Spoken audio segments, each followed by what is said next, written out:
Smart കിച്ചണിലേക്ക് എല്ലാവർക്കും സ്വാഗതം. ഇന്നത്തെ റെസിപ്പി ബീഫ് ലിവർ കൊണ്ടുള്ള ഒരു റോസ്റ്റാണ്. ഫ്രണ്ട്സ്, നിങ്ങൾക്കെല്ലാവർക്കും സുഖം തന്നെയല്ലേ? വീഡിയോ കണ്ടുകൊണ്ടിരിക്കുമ്പം തന്നെ ഒന്ന് ലൈക്ക് ചെയ്യാൻ മറക്കരുതേ. ഈ റോസ്റ്റ് ഡ്രൈ ഫ്രൈ ആയിട്ടുള്ളതല്ല, നല്ല സോഫ്റ്റും കഴിക്കുമ്പോൾ ഉൾവശം ജ്യൂസിയുമായിട്ടിരിക്കുന്ന രീതിയിലാണ് ഈ ലിവർ റോസ്റ്റ് തയ്യാറാക്കിയിരിക്കുന്നത്. കാണുമ്പം തന്നെ മനസ്സിലാകുമല്ലോ, നല്ല സോഫ്റ്റായിട്ടിരിക്കുന്ന ഒരു ലിവറിൻ്റെ റോസ്റ്റാണ്.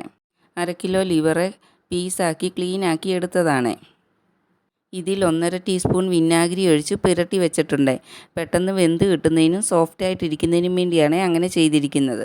ലിവറിലേക്ക് 1 ടീസ്പൂൺ ഇഞ്ചി വെളുത്തുള്ളി ചതച്ചതും 1 ടീസ്പൂൺ മുളക് പൊടിയും 1/4 ടീസ്പൂൺ മഞ്ഞൾപ്പൊടിയും 1 ടീസ്പൂൺ മല്ലിപ്പൊടിയും 1.5 ടീസ്പൂൺ കുരുമുളക് പൊടിയും ബീഫിന് ആവശ്യമായ ഉപ്പും കൂടി ചേർത്ത് കൊടുക്കുക. 1/4 ടീസ്പൂൺ ഉപ്പാണ് ചേർത്ത് കൊടുത്തിരിക്കുന്നത്. ഇപ്പോൾ ഇട്ട് കൊടുത്തിരിക്കുന്ന പൊടികളെല്ലാം അതേ അളവിൽ തന്നെ റോസ്റ്റ് ചെയ്യുന്ന സമയത്തും ചേർത്ത് കൊടുക്കണം. ലിവർ വെന്ത് കിട്ടുന്നതിനാവശ്യമായ 1 കപ്പ് വെള്ളം കൂടി ചേർത്ത് കൊടുക്കാം. നിങ്ങൾ കുക്കറിലാണ് വെക്കുന്നതെങ്കിൽ ഒരു 3 ടേബിൾ സ്പൂൺ വെള്ളം ചേർത്താൽ മതി. കാരണം ലിവറിൻ്റെ അകത്തും വെള്ളത്തിൻ്റെ അംശമുണ്ട്. അതുകൊണ്ട് കുക്കറിലാകുമ്പോൾ അത്രയും വെള്ളത്തിൻ്റെ ആവശ്യമേ ഉള്ളൂ. എല്ലാം ഒന്ന് നല്ലവണ്ണം ഇളക്കി കൊടുത്ത ശേഷം സ്റ്റൗവിൽ വെച്ച് വെള്ളമെല്ലാം പറ്റി കിട്ടുന്നിടം വരെ ഒന്ന് വേവിച്ചെടുക്കാം. കുക്കറിൽ വെച്ചാൽ ചിലപ്പോൾ ലിവറെ കല്ലിച്ചു പോകും. അതുകൊണ്ടാണ് ഞാൻ ചട്ടിയിൽ വെച്ച് വേവിച്ചെടുക്കുന്നത്.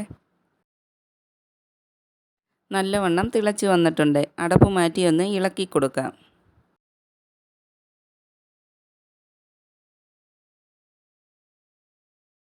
ബാക്കി വെള്ളം കൂടി പറ്റി വരുന്നിടം വരെ വേവിച്ചെടുക്കാം. വെള്ളമെല്ലാം പറ്റി വന്നിട്ടുണ്ട്. ഒന്ന് തുറന്ന് നോക്കാം. നല്ല സോഫ്റ്റായിട്ട് വെന്ത് കിട്ടിയിട്ടുണ്ട്. ഇനി ഇത് എണ്ണയിലിട്ട് റോസ്റ്റ് ചെയ്തെടുക്കണം. അതിനായി ഒരു പാൻ അടുപ്പിൽ വെച്ച് ചൂടാകുമ്പോൾ അതിലേക്ക് 3 ടീസ്പൂൺ വെളിച്ചെണ്ണ ചേർത്ത് കൊടുക്കണം. വെളിച്ചെണ്ണ തന്നെ ചേർത്ത് കൊടുക്കണം. ഇങ്ങനത്തെ ലിവർ ഫ്രൈക്കൊക്കെ അതാണ് ടേസ്റ്റ് ഒന്നും കൂടി കിട്ടുന്നത്.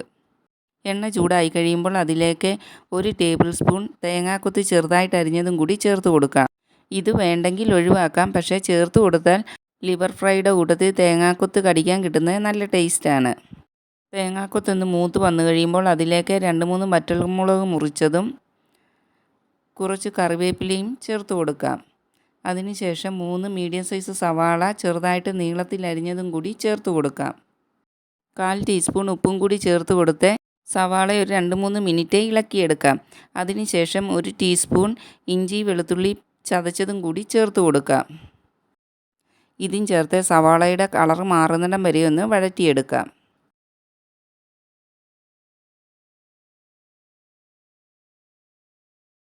വഴന്നു വന്ന സവാളയിലേക്ക് 1/4 ടീസ്പൂൺ മഞ്ഞൾപ്പൊടിയും 1 ടീസ്പൂൺ എരിവുള്ള മുളക് പൊടിയും 1.5 ടീസ്പൂൺ കാശ്മീരി മുളക് പൊടിയും 1 ടീസ്പൂൺ മല്ലിപ്പൊടിയും 1 ടീസ്പൂൺ ഫുള്ള് ഗരം മസാല പൊടിച്ചതും ചേർത്ത് കൊടുക്കാം.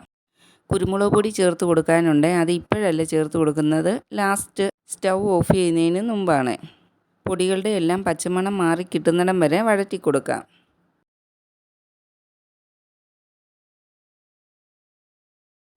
പൊടികളെല്ലാം മൂത്ത് വന്നിട്ടുണ്ട്. ഇനിയും വേവിച്ച് വെച്ചിരിക്കുന്ന ലിവർ ചേർത്ത് കൊടുക്കാം.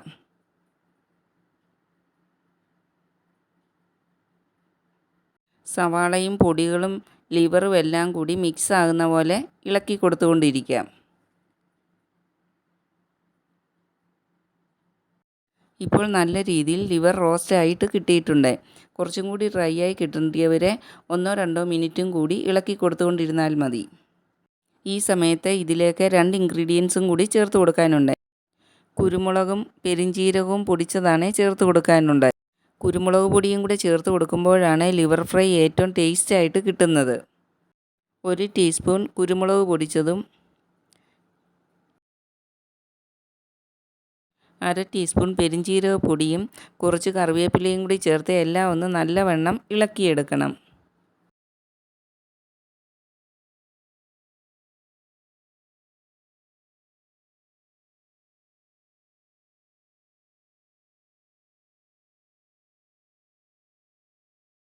ഒരു മിനിറ്റോളം ഇളക്കി കൊടുത്ത ശേഷം സ്റ്റൗ ഓഫ് ചെയ്യാം. നല്ല ടേസ്റ്റും സോഫ്റ്റും ജ്യൂസിയുമായ ലിവർ ഫ്രൈ നിങ്ങൾക്കും ഇങ്ങനെ തയ്യാറാക്കിയെടുക്കാം. വീഡിയോ ഇഷ്ടപ്പെട്ടാൽ ഫ്രണ്ട്സിനും ഫാമിലിക്കും എല്ലാം ഒന്ന് ഷെയർ ചെയ്ത് കൊടുക്കണേ. ലൈക്ക് ചെയ്യുകയും സബ്സ്ക്രൈബ് ചെയ്യാതെ കാണുന്നവരുണ്ടെങ്കിൽ ഒന്ന് സബ്സ്ക്രൈബ് ചെയ്ത് സപ്പോർട്ടും കൂടി ചെയ്യണേ.